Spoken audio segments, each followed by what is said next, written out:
In a quaint, forgotten corner of a small town, there stood an ancient house that appeared as though it had been cloaked in the whispers of time itself. Tucked away amidst overgrown ivy and shadowy trees, the house's existence had been all but erased from the awareness of the town's inhabitants. But it was here that our story begins, with a solitary man whose presence seemed to be the sole inhabitants of this eerie abode. The man lived a life of solitude, finding solace in the creaking floors and the dimly lit corners of his dwelling.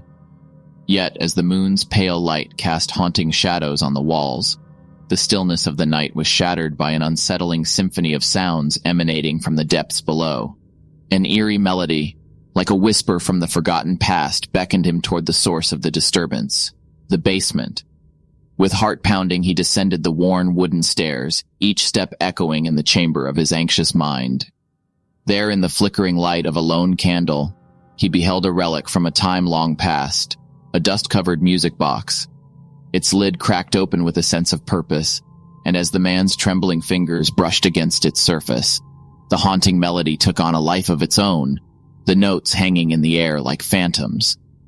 Fear clutched at his throat, propelling him to flee back to the sanctuary of the upper floors.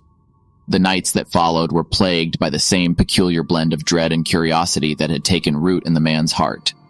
Childish laughter, carried by an unseen wind, drifted through the corridors. Footsteps, soft and phantom-like, traced patterns on the floorboards when all should have been still. The veil between the present and the past seemed to thin, revealing glimpses of another time, of another life within those decaying walls.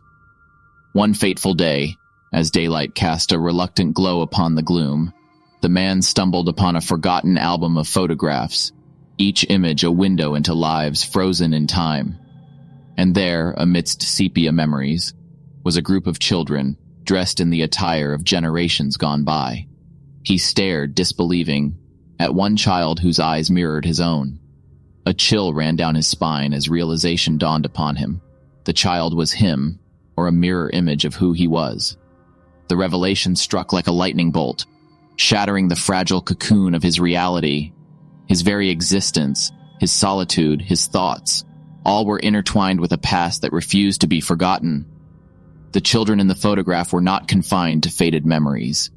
They danced through the very walls, their laughter echoing in his ears.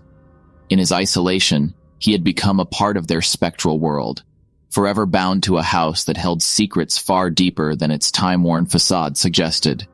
And so, as the days turned into nights and the cycle of eerie occurrences continued, the man's once frayed nerves grew accustomed to the ghostly company that had chosen him. In a town that had long forgotten him, he found a new family, one that laughed and whispered from beyond the veil of time, eternally entwined in the enigmatic tapestry of the old house.